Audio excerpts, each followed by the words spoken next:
प्रिय पाठकों, आप सभी का फिर से नागार्जुन जी की कविता कल्पना के पुत्र हे भगवान में फिर से स्वागत है। आज मैं उनकी बची हुई कविता को लेकर चर्चा करूंगा। तो आइए कविता की पंक्ति की ओर बढ़ते हैं।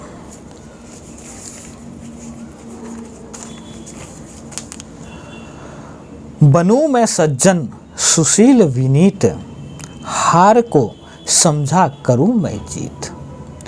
क्रोध का अक्रोध से कर अंत, बनूं मैं आदर्श मानव संत। रह न जाए उष्णता कुछ रक्त में अवशिष्ट, गुरुजनों को भी यही था इष्ट। सड़ गई है आंत पर दिखाया जा रहे हैं दांत। तो आइए पंक्तियों की व्याख्या करते हैं। माफ करें, पहले प्रसंग की चर्चा करते हैं। इन पंक्तियों में नागार्जुन जी ने अपने पूर्वजों की उस इच्छा का उल्लेख किया है जो उन्होंने नागार्जुन के विषय में व्यक्त की थी। इन पंक्तियों में नागार्जुन जी कहते हैं कि अपने पूर्वजों अर्थात माता पिता दादा दादी की इच्छा यही थी कि मैं अर्थात नागार्जुन भला आदमी, अच्छे स्वभाव वाला और नम्र बनूं। नागार्जुन जी आगे कहते हैं कि मेरे पूर्वज चाहते हैं कि मैं अपनी हार को भी जीत मान लिया करूं तथा मैं अपने क्रोध को शांति से जीत लिया करूं। ऐसे मेरे पूर्वजों की कामना थी। फिर नागार्जुन जी आगे कहते हैं कि उनको अर्थात मेरे पूर्वजों की अभिलाषा थी कि मैं एक आदर्श साधु आदमी बन जाऊं। मेरे पूर्वज यह भी चाहते थे कि मेरे खून में गर्मी बिल्कुल ना बचे, मैं ठंडे खून वाला बन जाऊं। ऐसा मेरे गुरुजनों की भी अभिलाषा थी। इन सभी कर्मों के कारण मेरे वृद्ध पूर्वजों की आंत सड़ गई है, अर्थात उनमें भोजन को पचाने की शक्ति नहीं है, पर इसके बावजूद भी वे हंस रहे हैं, अर्थात स्वस्थ और सुखी होने का प्रदर्शन मात्र कर रहे हैं। इन विषय पंक्तियों में अगर हम विशेष की बात करें तो प्रस्तुत पंक्तियों में तूक का निर्वाह करते हुए मुक्तक छंद के साथ साथ अनुप्रास तथा शभंगा उपदेश एवं यमक अलंकार का प्रयोग हुआ है। यह नागार्जुन जी प्राचीन मान्यताओं का विरोध करते हुए आधुनिक समाज की कल्पना की है। तो आइए अगली पंक्ति की ओर बढ़ते हैं। छोड़कर संकोच तजकर लाज, दे रहा है गालियां यह जीर्ण शीर्ण समाज। खोकर बंधन मिटाकर नियति के आलेख, लिया मैंने मुक्ति पथ को देख। नदी कर ली पार उसके बाद, नाव को लेता चलूं पीठ पर मैं लाद। सामने फैला पड़ा शतरंज सा संसार, स्वप्न भी मैं न इसको समझता निस्सार। तो आइए इन पंक्तियों के प्रसंग की ओर बढ़ते हैं। प्रस्तुत पंक्ति में प्राचीन मान्यताओं के प्रति नागार्जुन जी ने अपनी चित्त तृष्णा व्यक्त कर रहे हैं।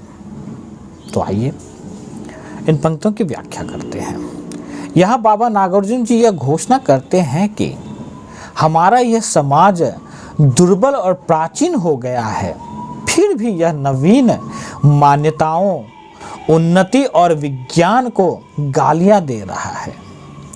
इसे न प्रगति को गालियां देने में कोई संकोच या हिचकिचाहट भी नहीं हो रहा है। इसीलिए मैंने समाज और धर्म के बंधन को छोड़ दिया है और अब मैं किसी प्रकार की प्राचीन मान्यता से बंधना नहीं चाहता हूँ।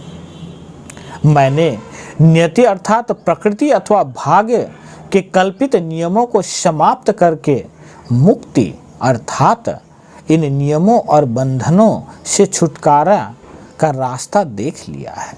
और अब जब मैंने प्राचीनता के बंधन रूपी नदी पार कर ली है तो इस नाव को पीठ पर लाद कर क्यों आगे ले चलूं। नागार्जुन जी आगे कहते हैं कि मेरे सामने जो दुनिया फैली है वह शतरंज के समान है। अगर मैं प्राचीन मान्यताओं को त्याग कर सावधानी से इनमें नहीं चलूंगा तो मुझे असफलता ही प्राप्त होगी तथा सभी लोग मेरी मूर्खता पर हंसेंगे। यह जो शतरंज के समान आकर्षक और विविधता पूर्ण संसार है इसे मैंने स्वप्न में भी सारहीन अर्थात निरर्थक नहीं कह सकता। प्रस्तुत पंक्तियों में अगर हम विशेष की बात करें तो प्रस्तुत पंक्तियों में तुक का पूर्ण रूप से निर्वाह करते हुए मुक्तक छंद के साथ साथ अनुप्रास, लुप्तोपमा, ध्वनि साम्य अलंकार का भी प्रयोग हुआ है। यह नागार्जुन जी ने संसार को स्वप्न मानने वालों का विरोध किया है। तो आइए अगली पंक्ति की ओर बढ़ते हैं। इसी में भव, इसी में निर्वाण, इसी में तन मन, इसी में प्राण, यही जड़ संगम सचेत और अचेतन जंतु, यही हाँ ना किंतु और परंतु, यही है सुख दुख का अवबोध, यही हर्ष विषाद चिंता क्रोध। तो आइए इन पंक्तियों के प्रसंग की ओर बढ़ते हैं।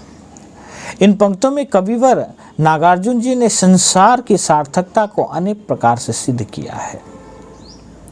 यह नागार्जुन जी कहते हैं कि इसी संसार में भव अर्थात जन्म होता है और इसी संसार में मुक्ति भी प्राप्त होती है।